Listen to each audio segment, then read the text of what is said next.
नाज़रीन अस्सलाम वालेकुम। सियासत टीवी के खुसूसी प्रोग्राम खबर ख्याल में आपका खैर मकदम है। मैं मोहम्मद रियाज अहमद और मेरे साथी सैयद सजादुल हसनैन।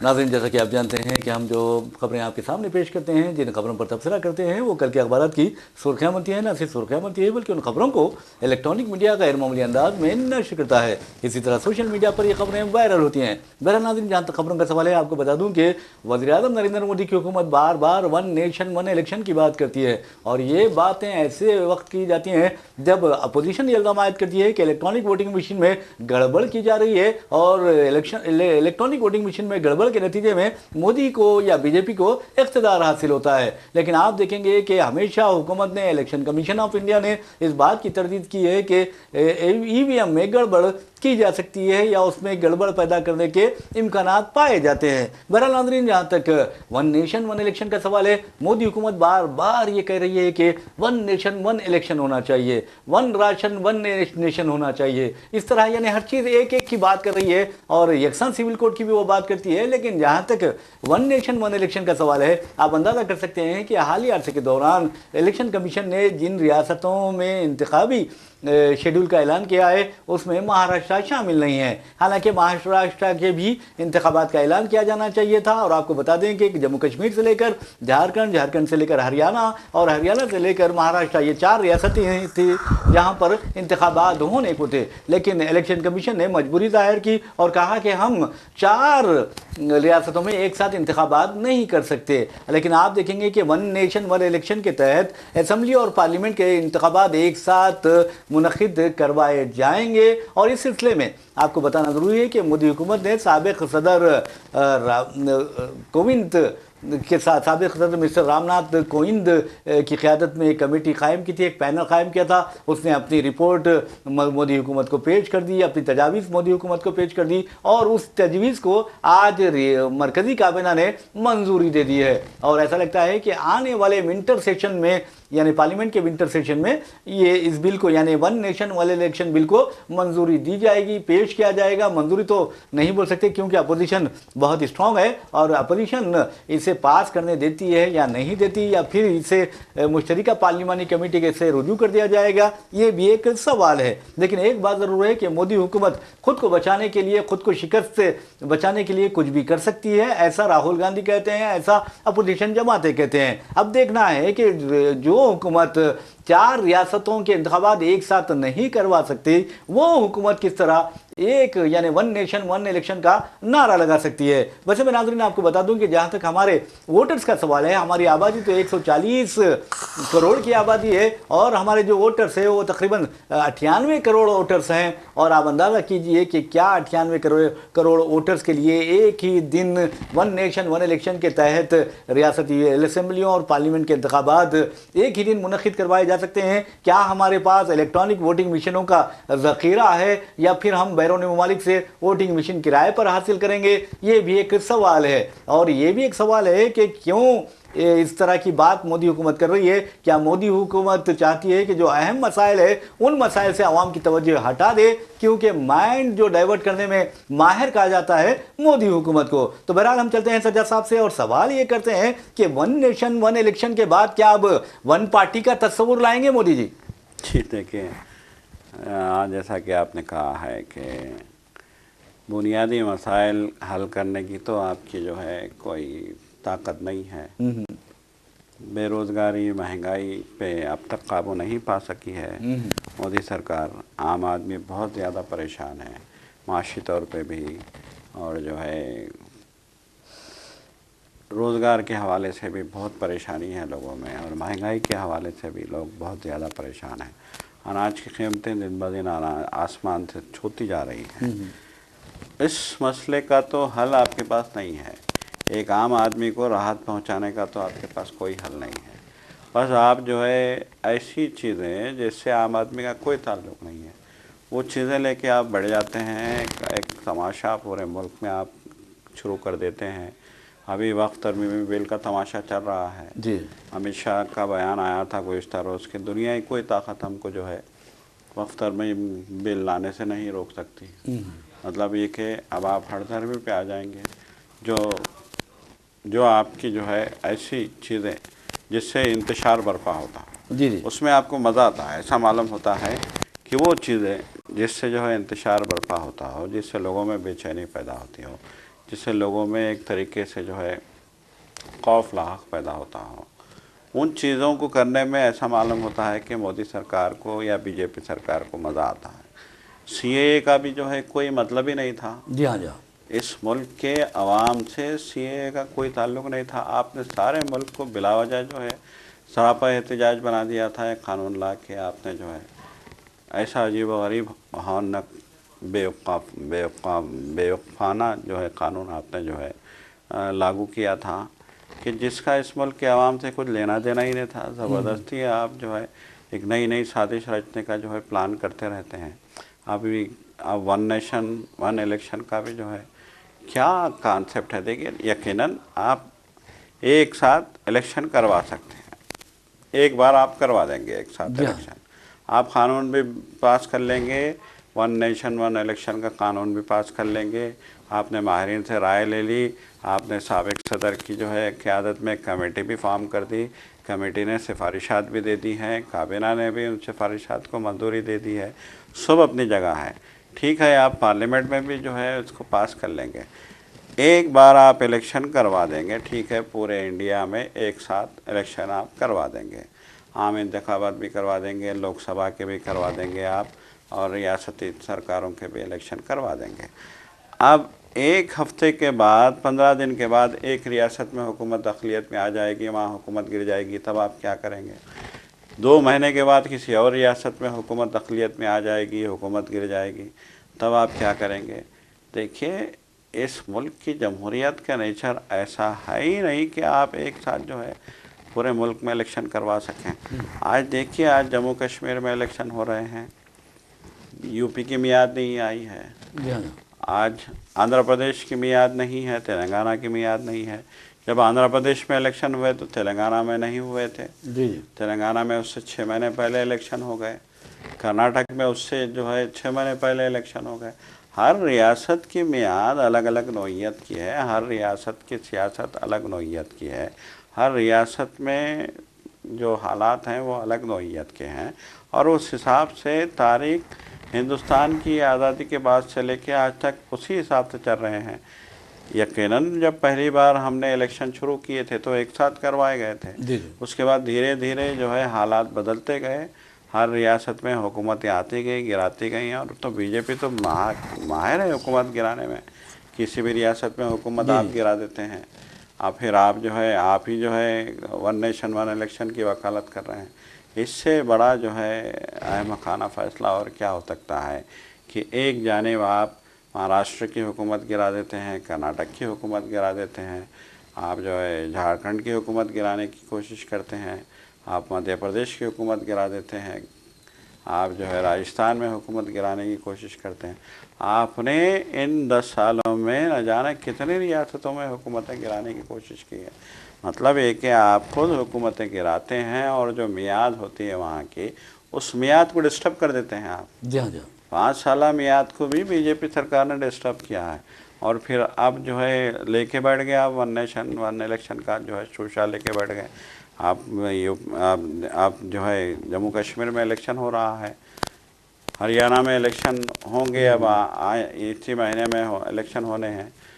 हरियाणा में इलेक्शन हो रहे हैं, जम्मू कश्मीर में हो रहे हैं, फिर अगले महीने महाराष्ट्र की जो है डेट आएगी इलेक्शन, झारखंड की भी होने वाले हैं। बिल्कुल, झारखंड की भी डेट आएगी। तो हर एक का अपना एक सिस्टम है, एक तरीका है, उसके तहत सब कुछ स्मूथली चल रहा है।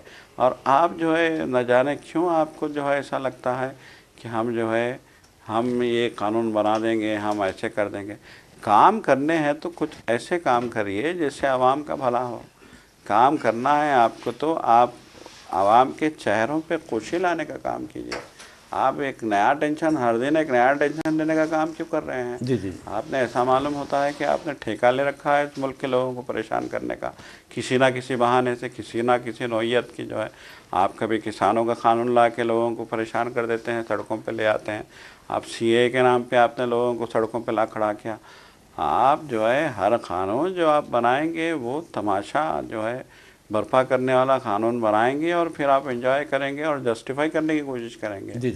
बिल्कुल ये आपने सही कहा। इससे बड़ी जो है बुरी बात और क्या हो सकती है।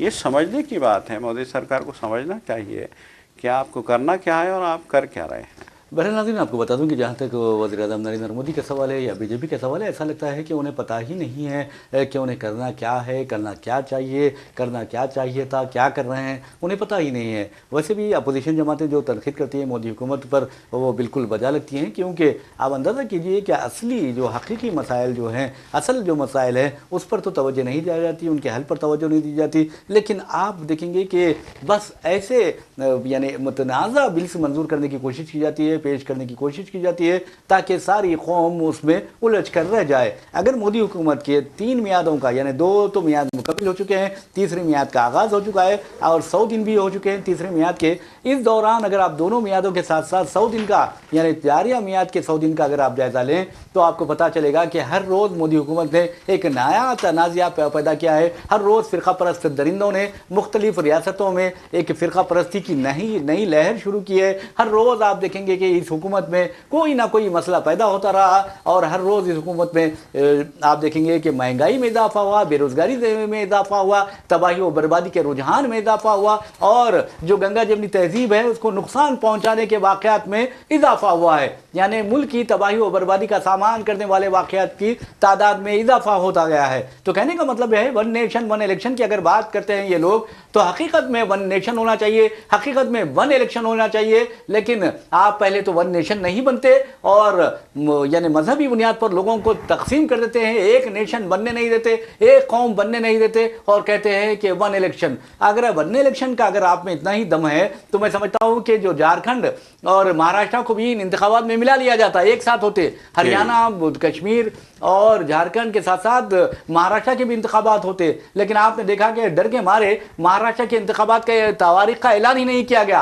और ये मैं नहीं कह रहा हूं ये बातें, ये डर के मारे या खौफजदा होने के बारे में शरद पवार ने और अपोजिशन जमातों ने कहा है कि मोदी हुकूमत खौफ का शिकार है, उसे डर है कि महाराष्ट्र में वो इंतखाबात हार जाएगी। इसी तरह हरियाणा में भी कहा जा रहा है कि बीजेपी को शर्मनाक शिकस्त का सामना करना पड़ेगा। झारखंड में उन्होंने चंपाई सोरेन को ले लिया है, लेकिन याद रखिए कभी भी जो गद्दार होते हैं, गद्दार ज्यादा काम नहीं आते, उनकी गद्दारी कभी ना कभी बेनकाब होकर रह जाती है और गद्दारों को नाकामी व नामुरादी हासिल होती है। तो कहने का मतलब यह है चंपाई सोरेन आ जाए या कोई आए, और वहां पर भी ऐसा लगता है झारखंड में अगरचे राजनाथ सिंह को वहां की जिम्मेदारी दी गई है, अगरचे आप देखेंगे कि शिवराज सिंह चौहान को वहां की जिम्मेदारी दी गई है और हिंदुस्तान में बकवास और यानी गंदी गुफ्तगू करने के लिए बदनाम चीफ मिनिस्टर आसाम हिमंता बिस्वा शर्मा को वहां की जिम्मेदारी दी गई है। लेकिन वो एक कबायली रियासत है और हो सकता है कि बीजेपी को वहां लोग चारा नहीं डालेंगे। तो कहने का मतलब है वन नेशन वन इलेक्शन।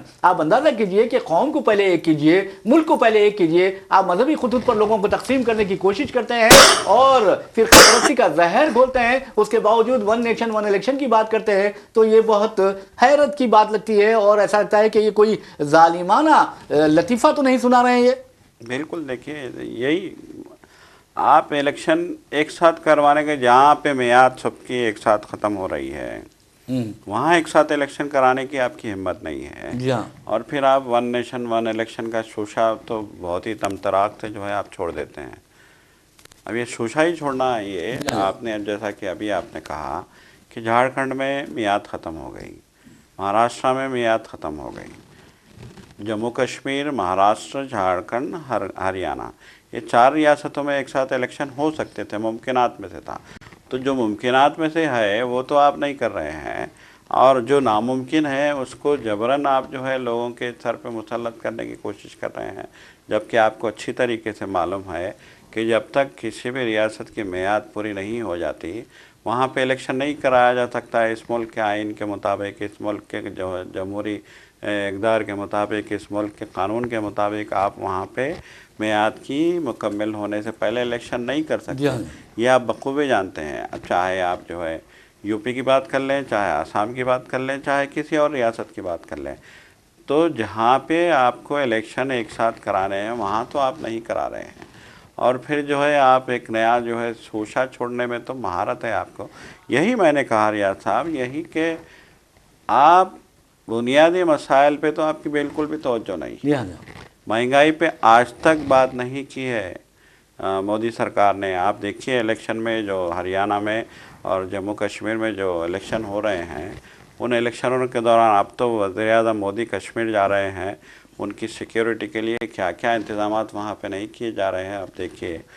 तो वहाँ तो आप पाकिस्तान की, इसकी, उसकी, बस इस तरह की बातें करेंगे, महंगाई की बात नहीं करेंगे आप जीएसटी की बात नहीं करेंगे, आप जो है आम आदमी को रोज़गार देने की बात नहीं करेंगे। सज्जा साहब, एक सवाल मैं करता हूँ, जैसा कि आपने कहा कि महंगाई की बात वज़ीर आज़म नहीं करते, तो आप ये बताइए कि एक तो महंगाई की बात करने से वज़ीर आज़म डरते हैं, दूसरी बेरोज़गारी में इजाफे की बात करने से वज़ीर आज़म पर खौफ तारी हो जाता है, तीसरे चीन के बारे में वज़ीर आज़म कुछ बोलते नहीं। आखिर क्या डर है ये?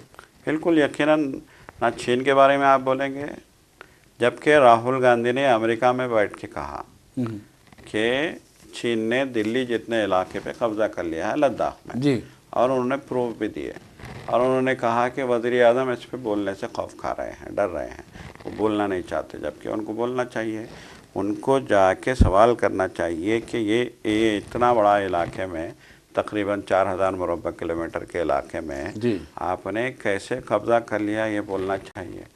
आप छाती फाड़ फाड़ के कहते हैं कि 1 इंच ज़मीन भी नहीं दी जाएगी, 1 इंच ज़मीन का हिस्सा भी हम नहीं देंगे, तो फिर इतनी बड़ी ज़मीन पे जो चीन ने कब्ज़ा किया है, उसका कब्ज़ा कैसे आप ख़त्म करेंगे? ये सवाल जो है वज़ीर आज़म को चीन से करना चाहिए, लेकिन वो सवाल तो आप नहीं करते, बल्कि उल्टा आप अपने ही मुल्क के लोगों को परेशान करने का काम बड़े जो है महारत से करते हैं। आप बड़े जो है एकदम आप जो है इसमें पब्लिक को परेशान करने में तो आप कमाल रखते हैं। यही मतलब मैसेज जा रहा है यहाँ पे कि आप जल्द से आम से खिताब करेंगे और महंगाई की बात नहीं करेंगे, और फिर जो है रोज़गार की बात आप नहीं करेंगे, और फिर जो है आप इस तरह की बातें करेंगे कि कभी वन नेशन वन इलेक्शन की बात करेंगे, कभी ये कहेंगे आपके पाकिस्तान को दांतों चने चबवा देंगे, नाकों चने चबवा देंगे, हम ऐसा करेंगे, ये करेंगे, वो करेंगे, ऐसा करेंगे।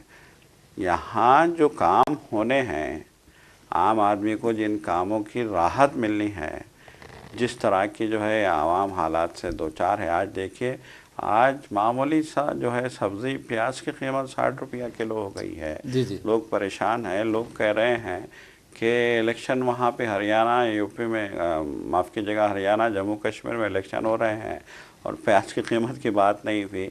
अब तो ये भी खबर आ रही है कि महाराष्ट्र में इलेक्शन होने वाले हैं, इसलिए बीजेपी परेशान है कि किसी तरीके से प्याज की कीमत कम की जाए। जी। चाहे वो एक्सपोर्ट के लिए रास्ते खोल के ही कम करें, चाहे कोई और जो है फैसला लेके कम करें, लेकिन किसी तरीके से प्याज की कीमत कम हो, ये कोशिशें की जा रही हैं। जी। तो आप बताइए, एक मामूली सी सब्ज़ी प्याज की कीमत जो है कंट्रोल नहीं कर पा रही है बीजेपी सरकार, तो फिर इस मुल्क के आवाम की जो ज़रूरियात हैं, बुनियादी ज़रूरियात, देखिए हमेशा कहा गया है आज़ादी से लेकर आज तक कि इस मुल्क के लोगों की बुनियादी ज़रूरत है रोटी, कपड़ा और मकान। जी। और 70 सालों में आज तक आवाम को रोटी, कपड़ा, मकान, तीनों चीज़ें बहुत ही फरागत से, बहुत ही इत्मीनान के साथ, बहुत ही आराम के साथ आज तक भी नहीं मिल पाई हैं। 70 सालों में भी आवाम जो है आज भी इन तीनों बुनियादी मसाइल की से जो है जूझ रहे हैं, आवाम परेशान है, जिद्दोजहद में लगे नज़र आते हैं। लेकिन ये बुनियादी मसले इस मुल्क के आम आदमी के पूरे नहीं हो पा रहे हैं। जी।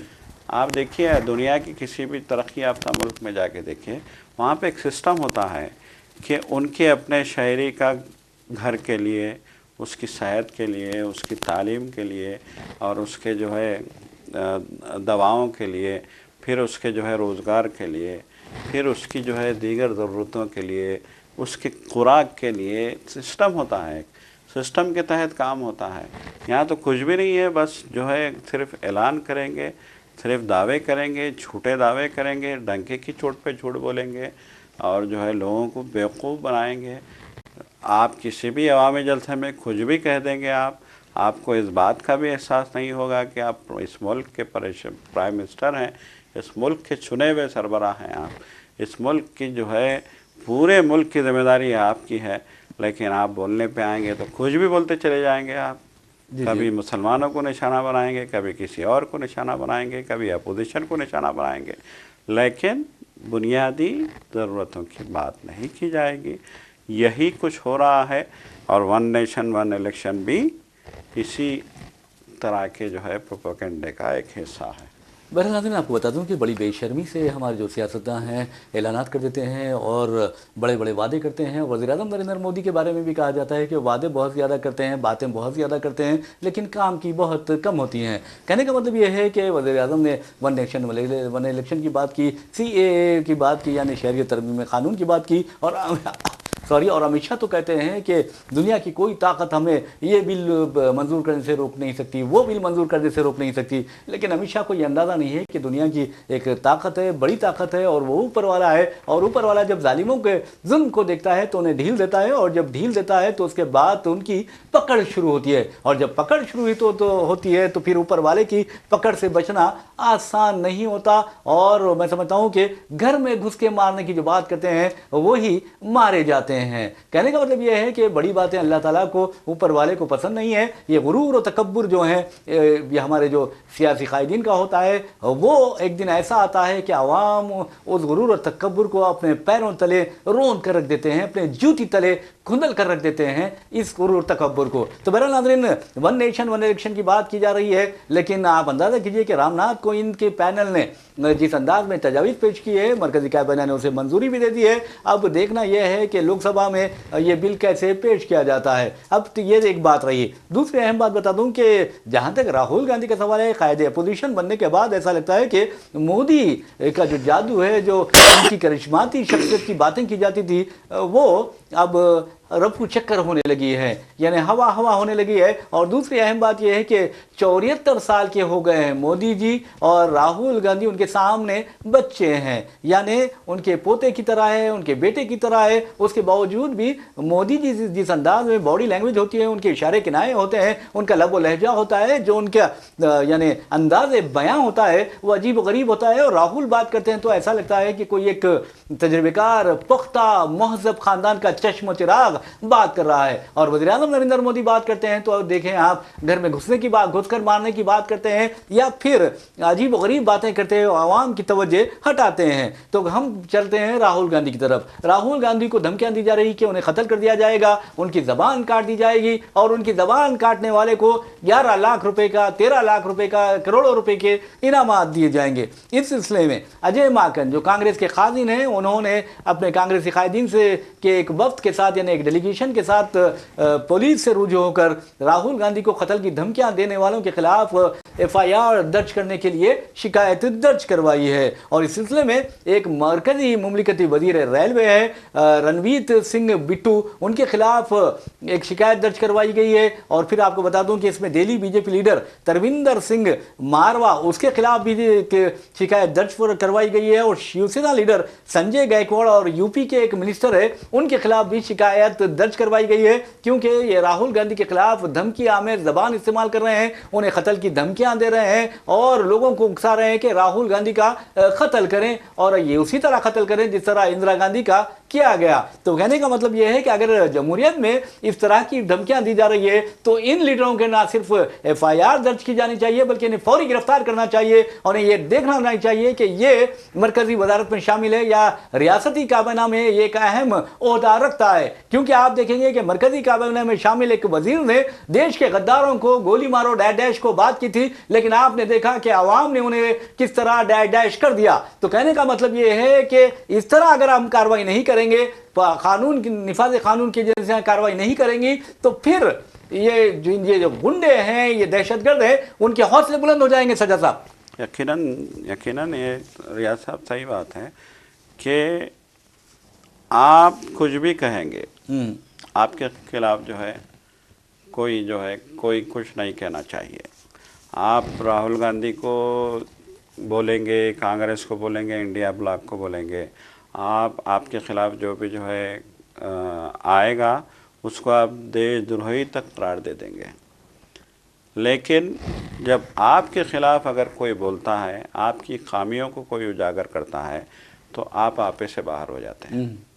अब यही बात देख लीजिए कि 6-7 जो कांग्रेस के माफ़ कीजिएगा बीजेपी के जो लीडरों ने, उसमें एक शिंदे ग्रुप का भी एक जो लीडर है, इन्होंने कत्ल की धमकियां दी हैं। मामूली बात नहीं है, तशवीशनाक बात है ये।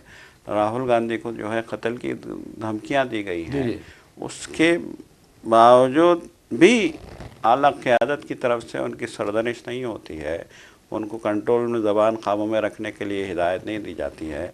उसमें मिनिस्टर भी हैं, उसमें एमएलए भी हैं, उसमें ओहदों पे फायज लोग भी हैं। तो अगर उनको बीजेपी की आला क़यादत, जिसमें मोदी जी भी हैं, अमित शाह भी हैं, नड्डा भी हैं, ये अगर उनको जो है रोकते नहीं हैं इस तरह की शरंगेज़ बातों से, तो फिर इसका क्या मतलब लिया जाए। सबसे अहम बात यह है कि इसका क्या मतलब लिया जाए। इसका मतलब ये लिया जाएगा कि जो है आप भी प्रमोट कर रहे हैं इस तरह की जो है तशद्दुद की बातों को, इस तरह की नफ़रत की जो है आपकी नफ़रत इस हद तक अब चली गई है कि अब आप अपने सियासी मुखालिफिन को भी ख़त्म करना चाहते हैं। बहरहाल नाज़रीन, आपको एक और खबर की जानिब लिए चलते हैं। उस खबर का ताल्लुक असदुद्दीन अवैसी और अखिलेश यादव से है। आपको बता दें कि अखिलेश यादव और असदुद्दीन अवैसी के खिलाफ इश्तियाल अंगेज़ व नफरत अंगेज़ तकारीर का इल्ज़ाम आयद करते हुए MP MLA अदालत में दरख्वास्त दाखिल की गई थी। वहाँ वो दरख्वास्त खारिज कर दी गई। फिर जो पांडे नामी जो दरख्वास्त गुजार है, वो दरख्वास्त से नज़रसानी लेकर वाराणसी की एक अदालत से रुजू होता है और उस अदालत ने भी वो दरख्वास्त मुस्तरद कर दी है। तो बहरहाल ये तो खबर रही है उत्तर प्रदेश की, लेकिन हम बात करेंगे ईरान के रहबर आला आयतुल्लाह खामेनेई की। आयतुल्लाह खामेनेई कहते हैं, यानी मिलादुन्नबी सल्लल्लाहु अलैहि वसल्लम के मौके पर उन्होंने एक इजलास से खिताब करते हुए कहा कि अगर हम म्यांमार, गज़ा और हिंदुस्तान के मुसलमानों के मसाइब व मुश्किलात से बेखबर रहते हैं तो इसका मतलब यह है कि हम मुसलमान नहीं हैं। तो बहरहाल नाज़रीन, आपको बता दूं कि हदीस मुबारक का मफ़हूम है कि वो मुसलमान नहीं जिसके दिल में मुसलमान का गम ना हो। लेकिन जैसे ही हिंदुस्तान का नाम आया तो आपको बता दूं कि हुकूमत हिंद की यानी वज़ारत ख़ारजा ने वाज़ेह तौर पर इस बयान की मज़म्मत की और कहा कि ये बयान बेबुनियाद, इंडिया के ताल्लुक से जो इल्ज़ाम आयद किए गए हैं बेबुनियाद है और नाकाबिले कबूल है। यहाँ तक कि MEA ने यह भी सवाल उठाया कि ईरान में ख़वातीन और अक़लियतों के साथ क्या सलूक किया जा रहा है, पहले उस पर नज़र रखिए। तो बहरहाल सज्जा साहब, आप देखेंगे कि अली खामेनेई ने जिस अंदाज में बात की है उसमें तो मैं समझता हूँ कि कोई बुराई नज़र नहीं आती। जी बिल्कुल, देखिए अब ये तो खारजा पॉलिसी के मामलात हैं। ईरान से अच्छे ताल्लुकात हैं इंडिया के। अब देखिए ये जो वज़ीर ख़ारजा का बयान आया है, अब उसको ईरान किस जो है पस मंज़र में लेता है और सिफारती तौर पे जो है इसका क्या रद्द अमल आता है, ये तो देखने वाली बात होगी। बहरहाल नाज़रीन, वैसे तो हमारा वक्त ख़त्म हो चुका है। अब हमें इजाज़त दीजिए, मुझे मोहम्मद रियाज अहमद को और मेरे साथी सैयद सज्जादुल हसन को। इसी के साथ हम अपना प्रोग्राम खबर ख्याल इख्तिताम को पहुँचाते हैं। अल्लाह हाफ़िज़। खुदा हाफ़िज़।